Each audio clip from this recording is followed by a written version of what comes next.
सुधरने को तैयार नहीं है यूनुस सरकार। खालिदा की पार्टी के नेता का गिदड़ भभकी वाला वार। আমরা বাংলাদেশ, নেপাল, ভুটান এবং অন্যান্য আশেপাশের দেশ আমরা কবজা করে নেব, এইটা কিন্তু আপনারা মানে বোকার স্বর্গে বাস করছেন। আপনাদের যদি অশুভ ইচ্ছা থাকে আমরাও তাহলে বলবো আমাদের যে নবাবের এলাকা বাংলা, বিহার, উড়িষ্যা আমরা সেইটা দাবি করব।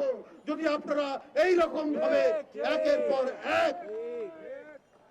পর এক বাংলাদেশের বিরুদ্ধে আগ্রাসী ভূমিকা পালন করে। बीएनपी नेता पर ममता बनर्जी का करारा पलटवार। যারা কেউ কেউ বলছে বিহার দখল করব, উড়িষ্যা দখল করব, আমি বলি ভাই ভালো থাকবেন, সুস্থ থাকবেন, সুন্দর থাকবেন, কিন্তু এত বড় হিম্মত আপনাদের কেন? কারণ নেই। कट्टरपंथियों की जहरीली सोच से क्रिकेट भी शर्मसार। हिंदुओं पर अत्याचार के खिलाफ भारत में प्रदर्शन लगातार। यूनुस सरकार के खिलाफ अब शेख हसीना की दहाड़। আমি জাতির পিতা বঙ্গবন্ধু শেখ মুজিবুর রহমানের প্রতি শ্রদ্ধা জানাচ্ছি। আমি শ্রদ্ধা জানাই জাতীয় চার নেতার প্রতি, ৩০ লক্ষ শহীদের প্রতি, ২ লক্ষ মা বোনের প্রতি।